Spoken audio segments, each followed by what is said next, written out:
Bienvenue sur notre chaîne. N'oubliez pas de vous abonner pour ne pas manquer les nouvelles vidéos. Bon visionnage. Je n'oublierai jamais le jour où mon monde s'est effondré.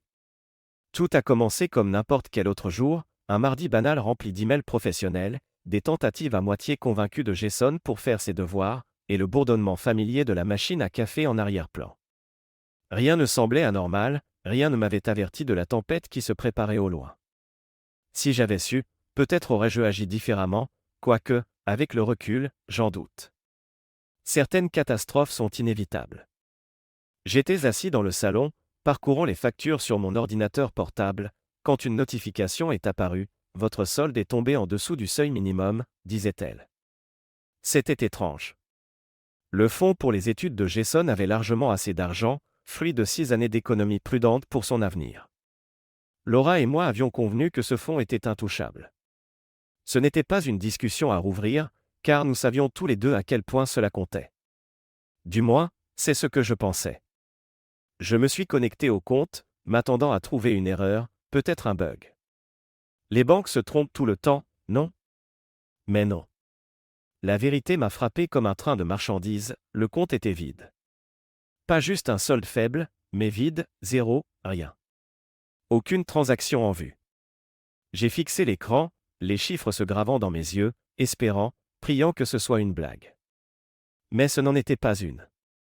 Laura, ai-je appelé, la voix tremblante. Pas de réponse. Laura, ai-je retenté, plus fort cette fois, mais le silence qui m'a répondu était assourdissant. Elle n'était pas à la maison.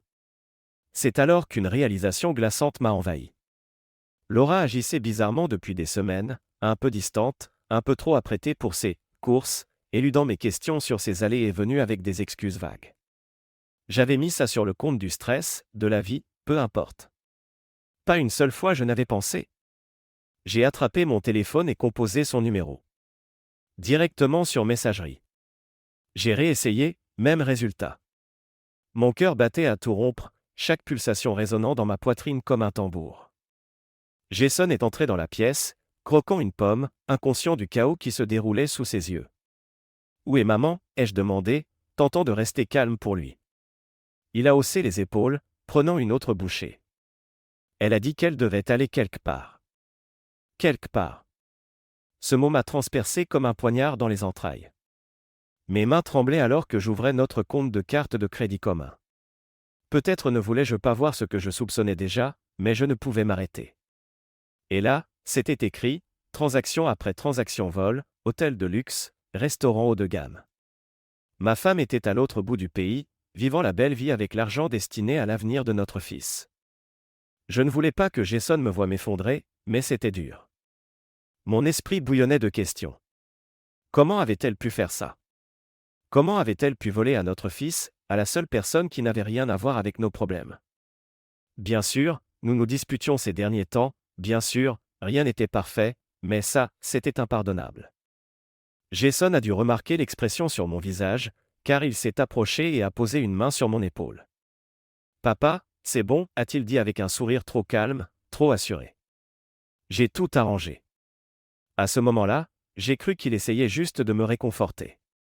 Les enfants ne comprennent pas le poids de la trahison, la profondeur de la perte. Ils voient les choses en noir et blanc, bon et méchant, problème et solution. Je voulais croire que ces mots étaient innocents, mais même alors, quelque chose dans son ton semblait étrange, comme s'il en savait plus qu'il ne le laissait entendre. Je n'avais pas l'énergie de le questionner. Mon attention était sur Laura. J'ai essayé de l'appeler encore, mais c'était inutile. Ce n'est que plus tard dans la nuit, en vérifiant le placard et en voyant sa valise disparue, que la vérité m'a frappé de plein fouet. Elle ne reviendrait pas.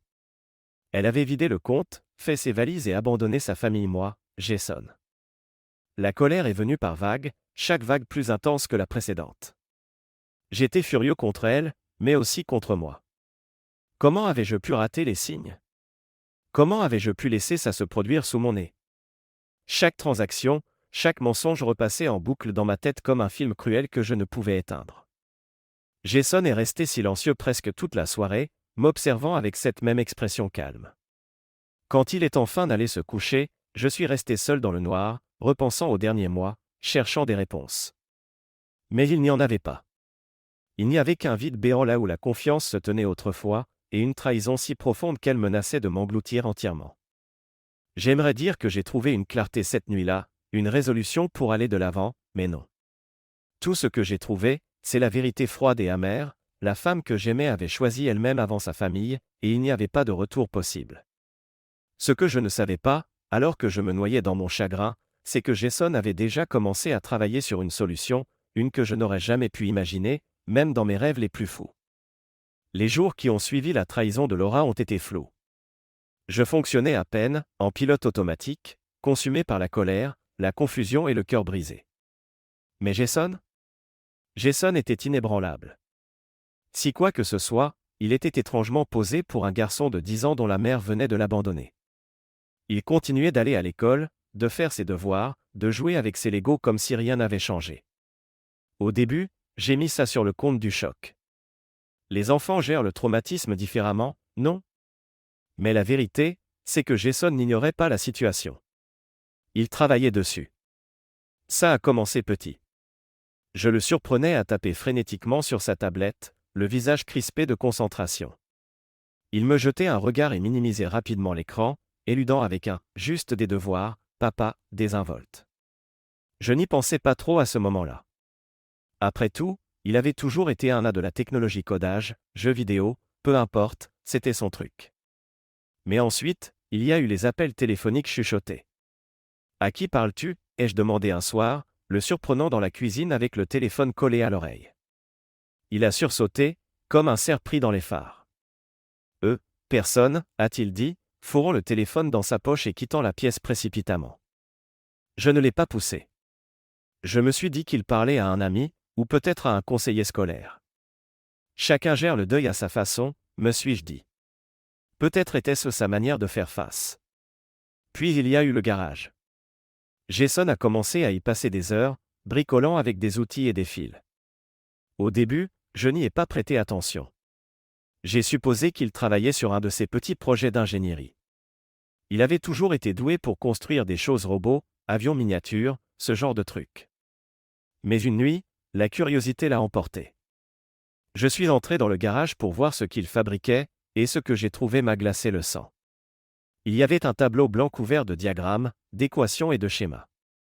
On aurait dit quelque chose sorti d'un film d'espionnage. À côté, un ordinateur portable affichait des lignes de code défilant à l'écran. Jason était assis à l'établi, soudant quelque chose qui ressemblait étrangement à un dispositif d'écoute. Quand il m'a vu, il a bondi, essayant de bloquer le tableau avec son petit corps. « Qu'est-ce que tout ça » ai-je demandé, sincèrement perplexe. « Rien, papa, juste un projet pour l'école » a-t-il répondu, trop vite, trop sur la défensive. J'ai haussé un sourcil. Un projet scolaire ? Depuis quand la 4e année exige-t-elle du matériel de surveillance ? Le visage de Jason a rougi, et pendant un instant, j'ai cru qu'il allait avouer. Mais il a juste haussé les épaules et marmonné, « Tu ne comprendrais pas », avant de ranger ses outils et de retourner à l'intérieur. Je suis resté là, fixant le tableau, la tête en ébullition. Ce que Jason faisait, ce n'était pas pour l'école, et ce n'était pas juste un passe-temps. Au fil des jours, son comportement étrange n'a fait qu'empirer. Il a commencé à poser des questions étrangement spécifiques sur les finances de Laura. Avait-elle d'autres comptes ? Connaissais-je ses mots de passe ? Avait-elle déjà parlé d'investissements offshore ? Au début, j'ai pensé qu'il était juste curieux, mais ensuite j'ai compris qu'il collectait des informations. « Pourquoi veux-tu savoir tout ça » ai-je demandé un soir. Jason a haussé les épaules, sans lever les yeux de sa tablette. Sans raison, je me demandais, c'est tout. Jason, ai-je dit, ma voix ferme, ce n'est pas normal. Si quelque chose te tracasse, tu dois me le dire. Il a enfin levé les yeux, son expression indéchiffrable. Je t'ai dit, papa, je répare tout. Tu verras. Cette nuit-là, je n'ai pas pu dormir. Les mots de Jason résonnaient dans ma tête, je répare tout. Que pouvait-il bien vouloir dire par là ? J'ai pensé à le confronter, exiger des réponses, mais quelque chose me retenait. Peut-être l'épuisement, ou peut-être une petite partie irrationnelle de moi qui lui faisait confiance, qui croyait qu'il savait vraiment ce qu'il faisait. Le lendemain matin, je l'ai trouvé dans la cuisine, tapant sur son ordinateur portable. Il ne m'a même pas remarqué, debout là, à l'observer. Ses doigts volaient sur le clavier avec une assurance qui n'appartenait pas à un enfant de 10 ans. Jason, ai-je dit doucement, et il s'est figé. Oui, papa. Je voulais lui demander ce qu'il faisait, ce qu'il préparait, mais les mots sont restés coincés dans ma gorge. À la place, j'ai juste dit, le petit déjeuner est prêt, et je suis parti. Avec le recul, j'aurais dû insister davantage. J'aurais dû exiger de savoir ce qu'il mijotait. Mais une partie de moi ne voulait pas savoir, avait peur de ce que je pourrais découvrir. Au cours des jours suivants, le comportement de Jason est devenu encore plus secret. Il ne laissait plus sa tablette sans surveillance, verrouillait le garage quand il y travaillait, et a même commencé à recouvrir le tableau d'un drap quand il ne l'utilisait pas. Et puis, juste au moment où je commençais à me convaincre que tout cela était inoffensif, Laura a appelé. C'était en fin d'après-midi quand mon téléphone a sonné. J'étais près de l'évier de la cuisine, regardant par la fenêtre d'un air absent, essayant encore de recoller les morceaux de ma vie. Jason était dans le salon, jouant sur sa tablette, complètement absorbé comme d'habitude. J'ai jeté un œil à l'identifiant de l'appelant et me suis figé, Laura. Mon premier réflexe a été de laisser sonner. Pourquoi devrais-je répondre? Que pourrait-elle bien dire pour justifier ce qu'elle avait fait? Mais la curiosité l'a emporté, et contre mon meilleur jugement, j'ai décroché. Qu'est-ce que tu veux? Ma voix était froide, plus tranchante que je ne l'avais prévu, mais peu m'importait. Alex, a-t-elle crié, sa voix frénétique et tremblante. Oh mon Dieu, Alex, tu dois m'aider. M'aider? L'audace de sa demande a fait bouillir mon sang. T'aider, ai-je craché. Tu as vidé le fonds universitaire de notre fils et tu t'es enfui avec ton petit ami. Pourquoi diable t'aiderais-je? Alex, s'il te plaît, écoute-moi, a-t-elle supplié, sa voix se brisant. Quelque chose a mal tourné. Tout a mal tourné. Je me suis appuyé contre le plan de travail, agrippant le bord pour me stabiliser. De quoi parles-tu? C'est Damien, a-t-elle dit, presque en sanglotant. Il a disparu, juste volatilisé. Tous ses comptes sont gelés, et les miens aussi. Je ne peux accéder à rien, Alex, rien. Et maintenant, la police me recherche. Ces mots m'ont frappé comme une gifle, mais ce n'était pas de la sympathie que je ressentais. C'était une satisfaction froide, brutale. Je voulais lui demander ce que ça faisait d'être coincée, impuissante, abandonnée comme elle nous avait abandonnés, Jason et moi, mais je suis resté silencieux, la laissant creuser sa propre tombe. Alex, s'il te plaît, a-t-elle continué, son désespoir croissant, je ne sais pas ce qui se passe, je ne sais pas qui a fait ça, mais j'ai besoin de ton aide. Je suis coincé à Miami sans argent, sans pièce d'identité, rien. Damien avait dit qu'il s'occuperait de tout, et maintenant il est juste parti. On dirait un gars vraiment fiable, ai-je dit sèchement, incapable de résister à la pique. Elle ne l'a même pas relevé, trop consumée par sa panique. Je te jure, Alex, je n'avais pas prévu que ça arrive. Je voulais juste. Tu voulais juste quoi, Laura, ai-je coupé, ma colère débordant enfin. Tu voulais juste voler ton propre fils? Tu voulais juste abandonner ta famille pour un type qui visiblement se fiche de toi? C'est ça que tu n'avais pas prévu? Il y a eu une longue pause à l'autre bout de la ligne, brisée seulement par le son de sa respiration tremblante. J'ai fait une erreur, a-t-elle murmuré. Une erreur? J'ai laissé échapper un rire amer. Tu ne peux pas appeler ça une erreur, Laura. Tu as fait un choix égoïste et cruel, et maintenant tu en paies le prix. Alex, s'il te plaît, a-t-elle dit encore, sa voix à peine audible, je n'ai rien. Je ne sais pas quoi faire. J'ai besoin de toi. J'ai ouvert la bouche pour répondre, mais avant que je ne puisse le faire, Jason est apparu dans l'encadrement de la porte, tenant sa tablette. Qui est au téléphone? A-t-il demandé, son ton désinvolte, comme si c'était un jour ordinaire. J'ai couvert le combiné et murmuré, c'est ta mère. Le visage de Jason s'est assombri un bref instant, mais ensuite ce même sourire calme et assuré s'est dessiné sur ses lèvres. Mets-le sur haut-parleur, a-t-il dit.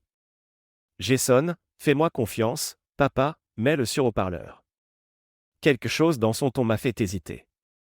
Ce n'était pas une demande, c'était un ordre. Je ne comprenais pas pourquoi, mais je me suis retrouvé à obéir. J'ai appuyé sur le bouton du haut-parleur et posé le téléphone sur le plan de travail. Laura, ai-je dit, ma voix durcissant, tu es sur haut-parleur maintenant. Jason est là. Il y a eu un hoquet brusque à l'autre bout. Jason, a-t-elle dit, sa voix s'adoucissant, mon chéri, c'est maman. Épargne-moi ça, a interrompu Jason, son ton froid et dépourvu d'émotion. Je ne veux pas l'entendre. Jason, s'il te plaît, a-t-elle supplié, je sais que je t'ai fait mal, je sais que j'ai fait une erreur, mais... Tu n'as pas juste fait une erreur, l'a-t-il coupé à nouveau, tu nous as trahis. Tu as volé mon avenir, et maintenant tu nous appelles parce que tu veux notre aide? C'est pathétique. Je l'ai fixé, abasourdi. Ce n'était pas la voix d'un enfant de 10 ans. C'était la voix de quelqu'un de plus vieux, plus sage, plus sombre. Jason, a murmuré Laura, sa voix se brisant, je suis ta mère. Je t'aime. Je n'ai pas voulu. Tu ne m'aimes pas, a-t-il dit sans détour. Si tu m'aimais, tu ne serais pas parti. Tu n'aurais pas volé mon argent. Tu as choisi Damien avant nous, et maintenant tu paies le prix. Je n'ai pas pitié de toi. Tu mérites ça. Jason, s'il te plaît, a-t-elle sangloté, je te supplie, aide-moi. Il a souri alors, un sourire confiant et glaçant qui m'a donné des frissons. Ne t'inquiète pas, maman, a-t-il dit, je l'ai déjà fait. Qu'est-ce que tu veux dire, a-t-elle demandé, sa voix empreinte de confusion. Disons simplement, a-t-il répondu, son ton presque jubilatoire, que Damien ne sera plus là pour faire du mal à qui que ce soit. Et toi non plus. La ligne s'est coupée. Je suis resté là, fixant Jason, mon esprit s'emballant. Que as-tu fait, ai-je murmuré. Il m'a regardé, ses yeux calmes, presque fiers. Je t'ai dit, papa, a-t-il dit, j'ai tout arrangé. Quand Jason a prononcé ces mots, j'ai tout arrangé, je ne savais pas si je devais me sentir fier, horrifié ou totalement perdu. Mon fils de 10 ans, debout là avec ce calme troublant, venait de réduire sa mère paniquée au silence avec une remarque cryptique qui me laissait plus perturbé que jamais. Mon esprit s'emballait avec des possibilités, chacune plus absurde que la précédente. Qu'avait-il pu faire? C'était juste un enfant, non? Jason, ai-je dit, essayant de garder ma voix stable, que veux-tu dire par « j'ai tout arrangé » ? Que as-tu fait? Il a haussé les épaules, désinvolte, comme si nous discutions de ses devoirs de maths. C'est comme j'ai dit, papa, maman et Damien ne peuvent plus nous faire de mal. Mon estomac s'est noué. Jason, ce n'est pas un jeu. Tu dois me dire exactement ce que tu as fait. Il a soupiré, comme un parent indulgent face aux questions sans fin d'un enfant, et m'a fait signe de le suivre dans le salon. Ok, très bien, je vais te montrer. Nous nous sommes assis sur le canapé, et il a ouvert sa tablette. L'écran s'est illuminé avec une série vertigineuse de graphiques, de relevés bancaires et ce qui ressemblait à des scripts de codage. Mon pouls s'est accéléré alors qu'il commençait à expliquer, sa voix calme et méthodique, comme s'il présentait un projet scientifique. Tu te souviens comment maman a vidé mon fonds universitaire, a-t-il commencé. Eh bien, j'ai pensé que si elle pouvait prendre l'argent, je pouvais le récupérer. Je l'ai fixé, sans voix, alors qu'il affichait une série de transactions bancaires. Effectivement, les 50 000 $ que Laura avait volés étaient de retour sur le compte non seulement là, mais réorganisés et investis d'une manière qui me donnait le tournis. Comment as-tu? Ai-je bégayé. Facile, a-t-il dit, comme si pirater des comptes bancaires était aussi simple que lasser ses chaussures. Maman n'était pas exactement prudente avec ses mots de passe. J'ai juste utilisé celui qu'elle avait sauvegardé sur son téléphone pour accéder à ses comptes. Damien aussi, il n'était pas plus malin. Une fois dedans, j'ai transféré l'argent là où il devait être. C'est illégal, ai-je dit, bien que ma voix manquait de conviction. Il a haussé les épaules à nouveau. Voler son propre enfant aussi. Je ne pouvais pas contredire ça, mais mon malaise s'est accentué alors qu'il continuait à faire défiler l'écran. Les transferts bancaires n'étaient que le début. Jason avait fait bien plus. Damien avait plein de comptes à son nom, a dit Jason, pointant l'écran. Il s'avère qu'il arnaquait des gens depuis des années, faux investissements, société écran, ce genre de choses. J'ai tout signalé aux autorités, leur ai donné toutes les preuves nécessaires pour l'enfermer pour de bon. Tu l'as signalé, ai-je demandé, ma voix à peine audible. Ouais. J'ai même fait en sorte que la piste mène aussi à maman, a-t-il ajouté avec un sourire narquois qui m'a glacé jusqu'aux os. Elle l'a aidé à dépenser l'argent, donc techniquement, Elle fait partie de l'arnaque maintenant. La police la surveille aussi. Jason, est-ce que tu te rends compte de ce que tu as fait, ai-je dit, ma voix montant. Ce n'est pas juste récupérer l'argent. Tu as mis ta mère dans de gros problèmes. Elle s'est mise toute seule dans les problèmes, a-t-il rétorqué, son ton plus tranchant. Elle a choisi Damian avant nous. Elle a choisi elle-même avant nous. Pourquoi devrais-je avoir pitié d'elle? Je ne savais pas comment répondre. Il avait raison, bien sûr. Laura nous avait trahis de la pire manière possible. Mais entendre ces mots sortir de la bouche de mon fils, prononcés avec un tel détachement glacial, me serrait la poitrine. Ce n'était pas juste un enfant de 10 ans qui prenait position. C'était quelque chose de plus sombre. Et Damian, ai-je demandé, redoutant la réponse. Que veux-tu dire par « il ne sera plus là » Jason a souri. Oh, ne t'inquiète pas, il va bien pour l'instant. Il n'a juste plus d'argent ni d'endroit où se cacher. Les autorités ont gelé tous ses comptes. Quand ils le trouveront, il sera ruiné et en prison.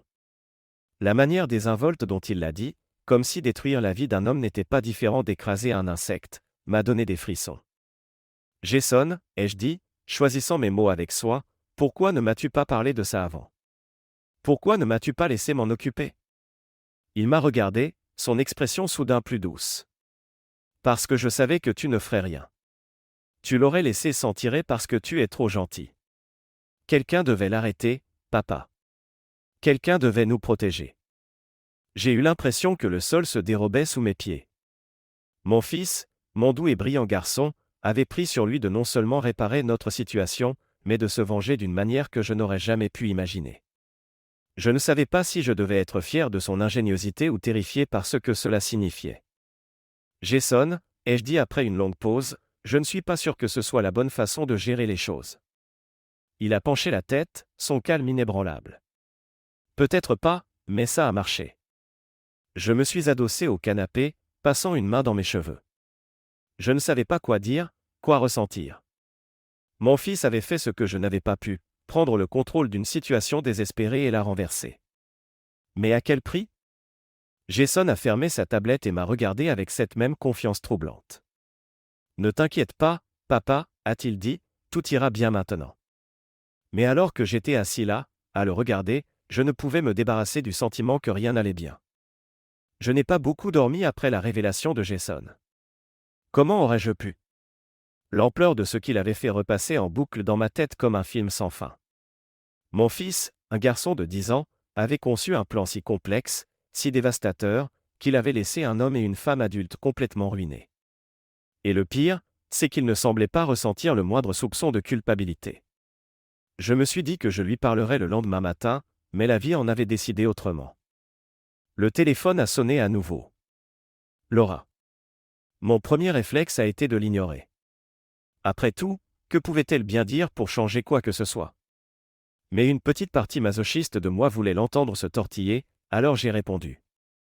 Quoi, ai-je aboyé, ne m'embarrassant pas de politesse. Alex, s'il te plaît, a-t-elle sangloté, j'ai besoin de ton aide. Je te supplie. Le son de sa voix était presque méconnaissable. Fini la femme confiante et sûre d'elle qui était sortie de nos vies sans un regard en arrière. À sa place, il y avait quelqu'un de désespéré, brisé. Tu as du culot de m'appeler, ai-je dit froidement. Alex, écoute-moi, a-t-elle dit, ces mots se précipitant dans une ruée frénétique, la police est après moi. Ils ont gelé tous mes comptes.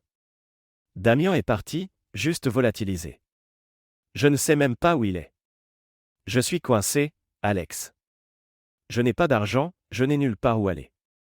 Et à qui la faute, ai-je coupé, ma voix montant. Alex, s'il te plaît, a-t-elle crié, je sais que j'ai merdé, d'accord? Je sais que je vous ai fait mal, à toi et Jason, mais je ne mérite pas ça. Je ne mérite pas d'être laissé sans rien. J'ai laissé échapper un rire amer. Tu as vidé le fonds universitaire de notre fils, tu t'es enfui avec ton petit ami, et maintenant tu pleures parce que les conséquences t'ont rattrapé. Tu mérites ça, Laura, jusqu'au dernier centime. Il y a eu un silence à l'autre bout, brisé seulement par sa respiration tremblante. Je ne pensais pas que ça deviendrait aussi grave, a-t-elle murmuré. Tu n'as pas pensé du tout, ai-je rétorqué. Tu étais trop occupé à vivre la grande vie avec Damian pour te soucier de ce que tu laissais derrière toi. Eh bien, devine quoi, Laura? Tu as fait ton lit, maintenant tu dois t'y coucher. Elle a commencé à sangloter alors, bruyamment et sans contrôle. Alex, je te supplie, s'il te plaît, aide-moi à sortir de ce pétrin. Je n'ai personne d'autre vers qui me tourner. J'ai senti ma mâchoire se crisper. Personne d'autre vers qui te tourner? L'audace de cette déclaration faisait bouillir mon sang. Après tout ce qu'elle avait fait, elle avait le culot de jouer la victime, comme si je lui devais quoi que ce soit. Il n'y a rien que je puisse faire pour toi, ai-je dit platement. Ne dis pas ça, a-t-elle supplié, tu peux parler à la police, leur dire que tout était la faute de Damian. Parce que mentir pour te couvrir a si bien fonctionné la première fois, ai-je dit, la coupant. Non, Laura, j'en ai fini de nettoyer tes dégâts. Alex, s'il te plaît, a-t-elle crié, sa voix se brisant, si ce n'est pas pour moi, alors fais-le pour Jason. Fais-le pour lui. C'en était trop. Ne t'avise pas de mêler Jason à ça, ai-je dit, ma voix dangereusement basse. Tu n'as pas le droit de jouer la mère inquiète maintenant, pas après ce que tu lui as fait. Tu as clairement montré où étaient tes priorités, et elles n'étaient pas avec ta famille. Alex, je suis désolé, a-t-elle pleuré, je ne voulais pas que tout ça arrive. Je voulais juste être heureuse. Heureuse, ai-je répété, ma voix dégoulinante de mépris. Tu pensais que voler ton fils et t'enfuir avec un loser allait te rendre heureuse. Eh bien, félicitations, Laura, tu as eu ce que tu voulais. Maintenant, assume les conséquences. Il y a eu un autre long silence, et pendant un instant, j'ai cru qu'elle avait raccroché. Mais ensuite, elle a parlé, sa voix faible et brisée. Alors c'est comme ça que ça va être, a-t-elle demandé. Tu vas juste m'abandonner comme ça? L'ironie de ces mots m'a presque fait rire. Tu nous as abandonnés en premier, ai-je dit simplement. Et non, Laura, je ne t'abandonne pas. Je te laisse juste gérer le désordre que tu as créé. Au revoir. J'ai raccroché avant qu'elle ne puisse ajouter un mot. Quand je me suis retourné, Jason était dans l'encadrement de la porte, m'observant avec cette même expression calme et calculatrice. Tu ne l'as pas laissé s'en tirer, hein, a-t-il demandé. Non, ai-je dit, ma voix lourde d'épuisement, je ne l'ai pas fait. Il a hoché la tête, comme si c'était la seule réponse acceptable. Bien. Elle ne mérite pas notre aide. Je voulais lui dire que ce n'était pas si simple, que peu importe à quel point je détestais Laura pour ce qu'elle avait fait, une partie de moi luttait encore avec l'idée de la laisser se débrouiller seule. Mais en regardant Jason, avec cette résolution d'acier dans ses yeux, je savais qu'il ne comprendrait pas. Ou peut-être qu'il comprendrait, et ça me faisait encore plus peur. Jason, ai-je dit prudemment, ce que tu as fait, ce que tu fais, ce n'est pas normal. Ce n'est pas comme ça qu'un enfant de 10 ans est censé penser. Je ne suis pas un enfant de 10 ans normal, a-t-il répondu sans détour. Je n'avais pas de réponse à ça. S'il y a une chose que j'ai apprise, c'est que des gens comme Damian ne se rendent pas quand ils sont acculés. Ils ripostent, ils font du bruit, ils entraînent autant de personnes que possible dans leur chute. C'est exactement ce qui s'est passé ensuite. Ça a commencé par un appel téléphonique. Pas de Laura cette fois, j'avais bloqué son numéro. Celui-ci venait d'un numéro que je ne reconnaissais pas. Contre mon meilleur jugement, j'ai décroché, pensant que c'était peut-être les autorités qui rattrapaient enfin Damian. Alex, a grogné une voix à l'autre bout, basse, dangereuse et empreinte de venin, tu te crois tellement malin, hein? Je me suis figé. Damian. Damian, ai-je dit, ma voix neutre, ne devrais-tu pas être en cavale à l'heure qu'il est? Il a laissé échapper un rire sans joie. Oh, je suis en cavale, ça oui, grâce à toi et ton petit morveux. Tu penses que tu peux ruiner ma vie et t'en tirer comme ça? J'ai jeté un œil vers le salon, où Jason était assis par terre, assemblant calmement une voiture miniature comme si rien au monde ne pouvait l'atteindre. Pendant un instant, j'ai envisagé de tout nier, de jouer l'innocent, mais à quoi bon? Damian savait déjà. Tu as eu ce que tu méritais, ai-je dit, gardant un ton égal. Tu as volé ma famille. Tu ne pensais pas qu'il y aurait des conséquences. Tu ne sais pas à qui tu te frottes, a-t-il grogné. Tu crois que c'est fini? Ce n'est pas fini, loin de là. Qu'est-ce que tu vas faire, Damian, ai-je demandé, ma patience s'effritant.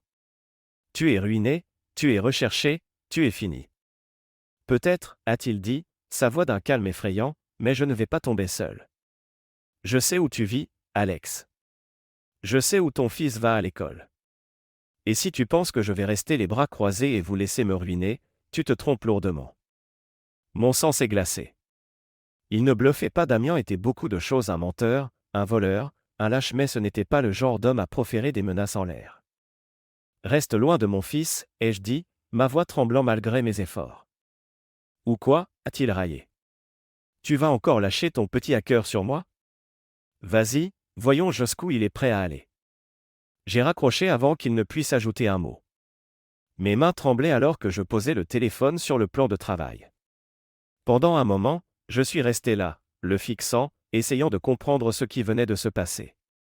C'était qui? A demandé Jason, sa voix d'un calme surprenant. Damien, ai-je dit, me tournant pour lui faire face. Il sait ce que tu as fait, et maintenant il nous menace. Jason n'a même pas scié. Qu'il essaie, a-t-il dit, son ton si froid qu'il m'a donné des frissons. Jason, ce n'est pas un jeu, ai-je dit, m'agenouillant devant lui. Cet homme est dangereux. Il faut appeler la police. Non, a interrompu Jason, sa voix ferme. La police ne fera rien tant qu'il ne sera pas trop tard.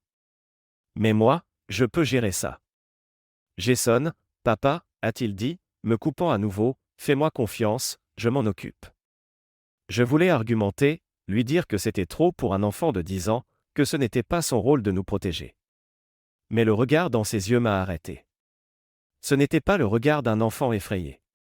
C'était celui de quelqu'un qui avait déjà pris sa décision. Cette nuit-là, Jason a disparu dans le garage à nouveau, verrouillant la porte derrière lui. Je n'avais pas l'énergie de l'arrêter. Je suis resté éveillé, arpentant le salon, repassant les mots de Damien en boucle dans ma tête. Chaque bruit extérieur me faisait sursauter, chaque ombre semblait une menace. Ce n'est que bien après minuit que Jason est enfin ressorti. Il avait l'air fatigué mais satisfait, un petit sourire au coin des lèvres. C'est fait, a-t-il dit simplement. Qu'est-ce qui est fait, ai-je demandé, une boule d'angoisse dans l'estomac. Il m'a tendu sa tablette, et mon cœur s'est serré en lisant l'écran. Il avait suivi la localisation de Damien avec un logiciel de falsification GPS. Non seulement ça, mais il avait piraté le téléphone jetable de Damien, enregistrant chaque message menaçant qu'il avait envoyé. Et pour couronner le tout, Jason avait envoyé un tuyau anonyme aux autorités avec toutes les preuves nécessaires pour arrêter Damien. Jason, ai-je dit, ma voix mêlée d'admiration et d'incrédulité, est-ce que tu te rends compte de ce que tu viens de faire? Je l'ai arrêté, a-t-il dit, pragmatique. Il ne peut plus nous faire de mal maintenant. Je voulais le croire. Je voulais croire que c'était la fin, que Damien serait attrapé et que nous serions enfin en sécurité. Mais au fond, je savais que ce n'était pas si simple. Les gens comme Damien n'abandonnent pas si facilement. Effectivement, le lendemain matin, je me suis réveillé avec une brique lancée à travers notre fenêtre de devant. Attachée à celle-ci, une note griffonnée d'une écriture brouillonne et furieuse, ce n'est pas fini.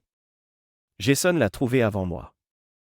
Il l'a lue, l'a froissée et l'a jetée à la poubelle sans un mot. Jason, ai-je dit prudemment, peut-être qu'on devrait partir, aller quelque part en sécurité jusqu'à ce que ça se calme. Il m'a regardé, son expression calme et inébranlable. On n'a pas besoin de fuir, papa. J'ai encore un coup à jouer. Je l'ai fixé, mon cœur battant. Que veux-tu dire par encore un coup?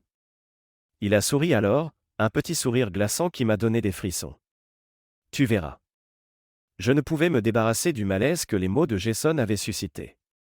Tu verras, avait-il dit, si désinvolte, si confiant, comme si le chaos qui avait envahi nos vies n'était qu'un jeu qu'il était déterminé à gagner. Mais ce n'était pas un jeu pour moi, pas quand j'avais passé la nuit à ramasser du verre brisé et à scotcher du carton sur la fenêtre cassée, me demandant si Damien allait revenir avec pire qu'une brique. Les 2 jours suivants se sont écoulés dans un silence tendu. Jason continuait sa routine comme si de rien n'était, mais je pouvais sentir les rouages tourner dans sa tête. Je n'osais pas demander ce qu'il préparait. Une partie de moi ne voulait pas savoir. Je me disais qu'en restant en dehors de ça, peut-être, juste peut-être, je pourrais prétendre que mon fils de 10 ans n'était pas en train de mener une bataille contre un criminel adulte. Puis c'est arrivé. C'était en fin d'après-midi quand la sonnette a retenti. Mon estomac s'est noué. Personne n'était venu depuis des jours, pas depuis la brique, et je n'attendais personne. Jason a levé les yeux de sa tablette, son visage indéchiffrable. N'ouvre pas, ai-je dit instinctivement, ma voix basse. Jason n'a pas répondu. Il s'est simplement levé, a marché jusqu'à la porte et a regardé par le Judas. Puis, sans hésitation, il l'a déverrouillée et ouverte en grand.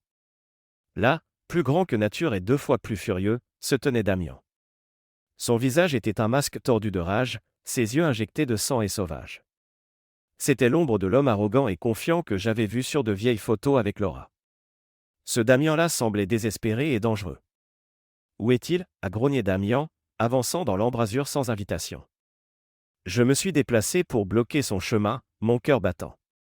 Tu dois partir, ai-je dit, essayant de garder ma voix stable. Damian a ricané. Oh, je ne vais nulle part. Pas avant que ton petit morveux m'explique comment il a ruiné ma vie. À ma grande horreur, Jason s'est avancé. Il était calme, presque ennuyé, croisant les bras et fixant Damian de haut. Tu l'as fait tout seul, a dit Jason, posément. La mâchoire de Damian s'est crispée. Écoute, petit. Tu es ruiné, a interrompu Jason, son ton tranchant. Tu es recherché dans 3 États, et maintenant tu es là, à nous menacer, moi et mon père. Malin. J'ai tendu la main vers Jason, voulant le tirer en arrière, mais il a repoussé ma main. Jason, arrête, ai-je sifflé, mais Jason n'a pas arrêté. Il s'est approché de Damian, sa voix ferme et froide. Tu n'aurais pas dû venir ici. Tu ne fais qu'aggraver les choses pour toi. Damian a laissé échapper un éclat de rire. Aggraver les choses, gamin ? Je n'ai plus rien à perdre. C'est là que tu te trompes, a dit Jason, ses lèvres se courbant en un petit sourire glaçant. Avant que je ne puisse comprendre ce qui se passait, Jason a sorti de sa poche un petit appareil que je ne reconnaissais pas. Il a appuyé sur un bouton, et soudain, le téléphone de Damian a vibré dans sa poche. Damian a froncé les sourcils, le sortant pour voir une série de fichiers apparaître à l'écran. C'est quoi ça, bordel ? A exigé Damian. Des preuves, a dit Jason simplement. Les yeux de Damian ont parcouru l'écran, son expression passant de la confusion à l'alarme. Espèce de petit.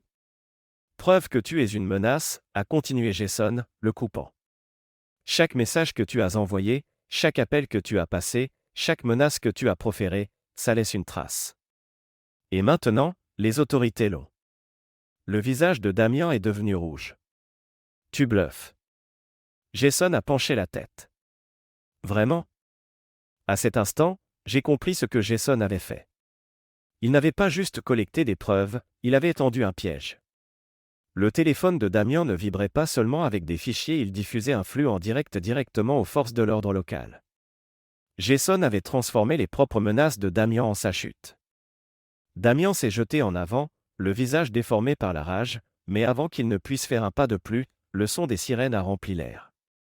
Jason n'a pas bougé. Ça doit être pour toi, a-t-il dit calmement. Damian s'est figé, ses yeux se tournant vers la fenêtre. Les lumières bleues et rouges clignotantes ont confirmé la réalité. Il s'est retourné vers Jason, son visage mêlé de fureur et de panique. Ce n'est pas fini, a-t-il craché. Si, ça l'est, a répondu Jason, sa voix froide et définitive. La police a fait irruption par la porte quelques instants plus tard, arme au poing. Damian n'a pas résisté. Il savait que c'était fini. Alors qu'il l'emmenait, je suis resté là, sous le choc, essayant de comprendre tout ce qui venait de se passer. Jason s'est tourné vers moi, son expression indéchiffrable. Je t'ai dit que j'avais encore un coup, a-t-il dit doucement. Jason, ai-je dit, ma voix tremblante, est-ce que tu te rends compte à quel point c'était dangereux ? Il aurait pu te faire du mal. Il aurait pu nous faire du mal à tous les deux.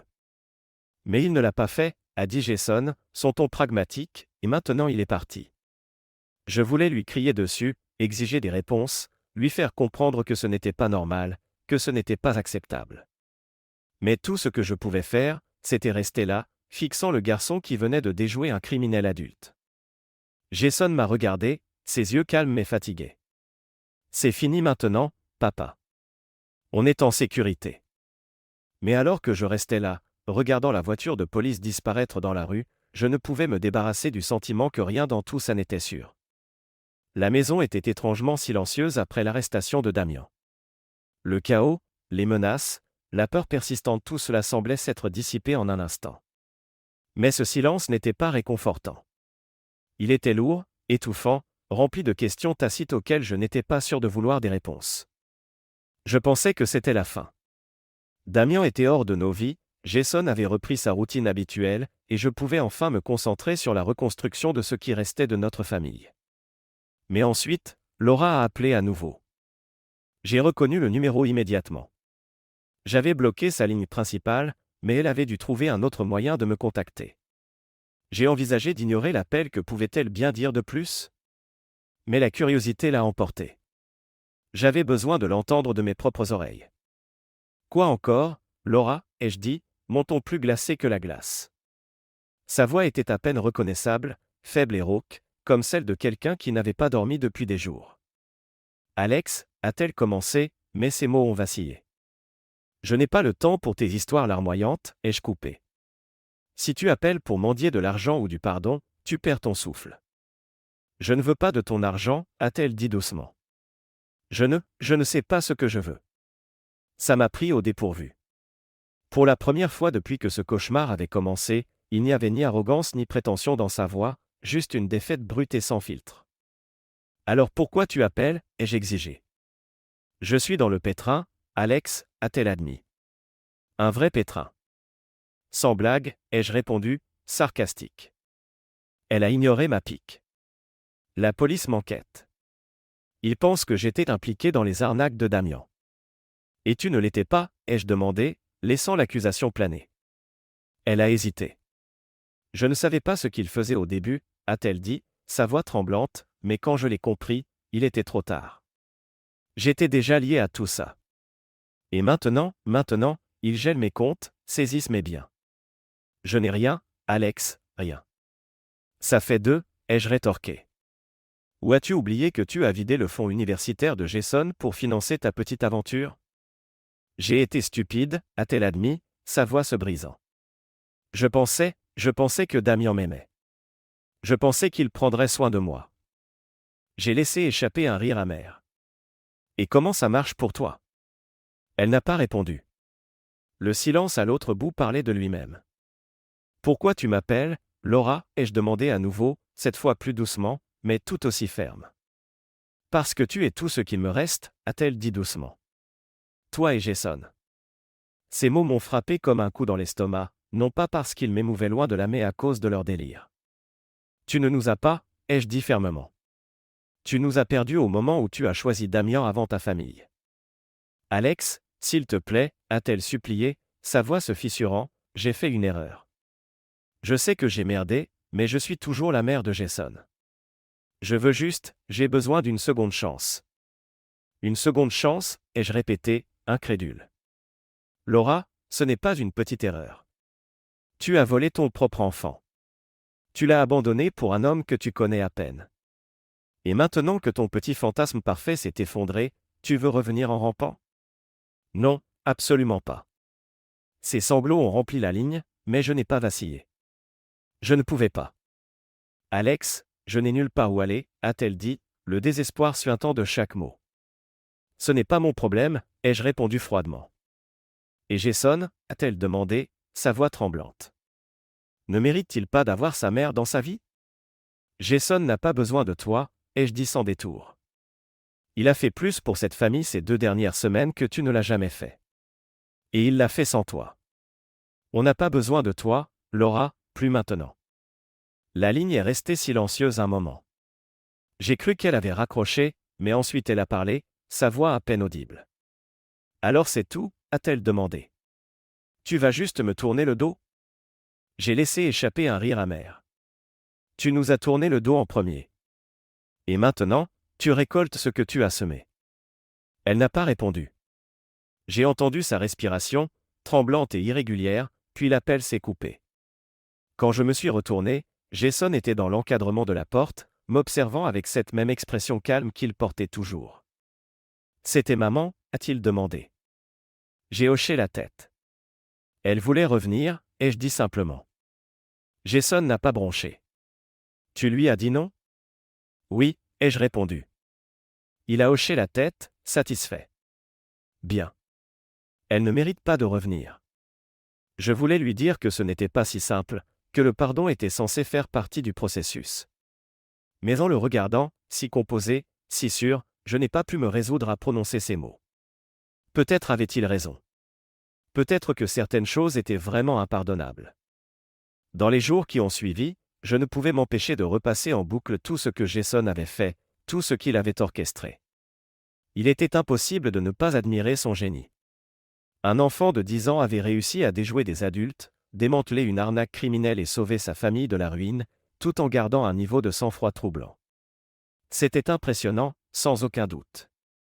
Mais c'était aussi terrifiant. Jason n'agissait pas comme un enfant normal.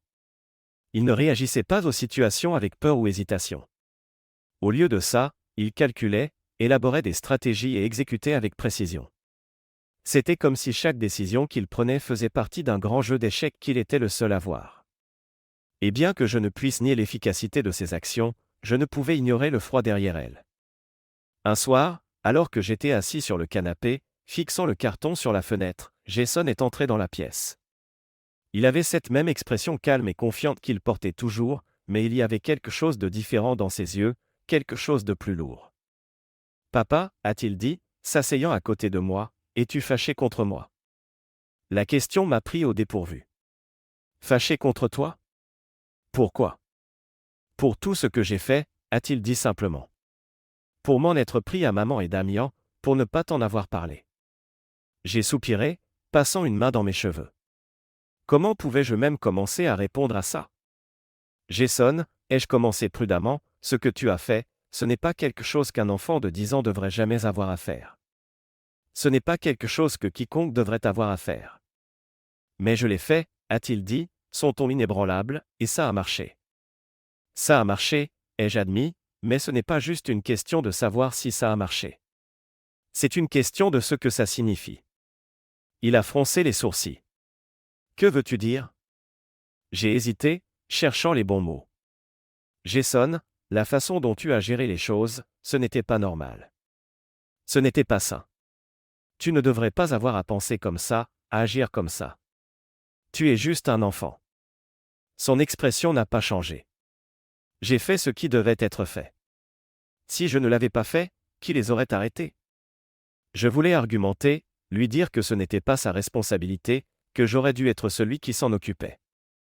Mais au fond, je savais qu'il avait raison. J'avais été paralysé par la colère et le chagrin, trop pris dans ma propre douleur pour agir. Jason était intervenu parce que je ne l'avais pas fait, et cette réalisation coupait plus profondément que tout le reste. Tu es intelligent, Jason, ai-je dit après une longue pause. Plus intelligent que je ne le serai jamais. Mais tu es aussi mon fils, et c'est mon boulot de te protéger, pas l'inverse. Il m'a regardé alors, ses yeux sont dans les miens. Mais si tu ne peux pas, a-t-il demandé doucement. Et si c'est à moi de le faire ? Je n'avais pas de réponse. Comment aurais-je pu, quand les preuves me regardaient en face ? Jason nous avait protégés. Il nous avait sauvés. Mais à quel prix ? Dans les semaines qui ont suivi, la vie a lentement repris un semblant de normalité ou du moins, autant qu'elle le pouvait. Damien était derrière les barreaux, et Laura s'était tue, probablement trop prise par ses propres problèmes juridiques pour nous déranger davantage. La maison était calme, paisible même, mais cette paix semblait fragile, comme une fine feuille de verre prête à se briser au moindre contact. Un après-midi, j'ai trouvé Jason dans le garage, bricolant un nouveau projet. C'était un drone, élégant et méticuleusement construit, avec des fils et des circuits disposés en un ordre parfait. Il a levé les yeux quand je suis entré, m'offrant un petit sourire. « Salut, papa, a-t-il dit, quoi de neuf ?» Je me suis appuyé contre l'encadrement de la porte, le regardant travailler. « Tu es toujours en train de construire quelque chose, hein ?» Il a haussé les épaules. « J'aime ça. Ça occupe mon esprit. » C'est une bonne chose, ai-je dit prudemment, mais Jason, tu n'as pas toujours à réparer les choses. Parfois, c'est ok de laisser les choses être comme elles sont. Il n'a pas répondu tout de suite. Au lieu de ça, il s'est concentré sur la soudure d'un petit fil, ses mains stables et précises. Quand il a enfin parlé, sa voix était basse. « Je ne sais pas faire ça. » « Que veux-tu dire ? Il a posé le fer à souder et m'a regardé, son expression sérieuse. Je ne sais pas comment juste laisser les choses être. Si quelque chose est cassé, je dois le réparer. S'il y a un problème, je dois le résoudre. C'est juste comme ça que je pense. Je voulais lui dire qu'il n'avait pas à porter ce fardeau, que ce n'était pas sa responsabilité de tout réparer. Mais je savais mieux que ça. Jason n'était pas comme les autres enfants. Il voyait le monde différemment, et aucune quantité de réassurance de ma part ne changerait cela. Tu as un don, Jason, ai-je dit finalement, mais c'est aussi une responsabilité. Tu vas devoir décider comment l'utiliser, et à qui faire confiance avec ça. Il a hoché la tête, ses yeux pensifs. Je sais. Je l'ai regardé un moment de plus, la poitrine serrée par un mélange de fierté et d'inquiétude. Jason était brillant, sans aucun doute. Mais le génie pouvait être une arme à double tranchant. Il pouvait construire ou détruire, guérir ou blesser, et je ne pouvais qu'espérer qu'en grandissant, il choisirait de construire. Cette nuit-là, alors que j'étais allongé dans mon lit, j'ai repensé aux derniers mots de Laura: tu as élevé un fils qui ne se contente pas de survivre, il conquiert. Mais fais attention, Alex. Un jour, son cœur pourrait être trop froid pour être sauvé. Je ne voulais pas la croire, mais la pensée persistait. Jason n'était plus qu'un survivant. C'était une force avec laquelle il fallait compter. Et bien que je sois fier de lui, je ne pouvais me débarrasser de la peur que son génie, s'il n'était pas contrôlé, puisse un jour le mener sur un chemin que je ne pourrais pas suivre. Pour l'instant, cependant, nous avions la paix, et j'étais déterminé à la protéger, pour nous deux. Merci de regarder et n'oubliez pas de vous abonner pour ne pas manquer les nouvelles histoires.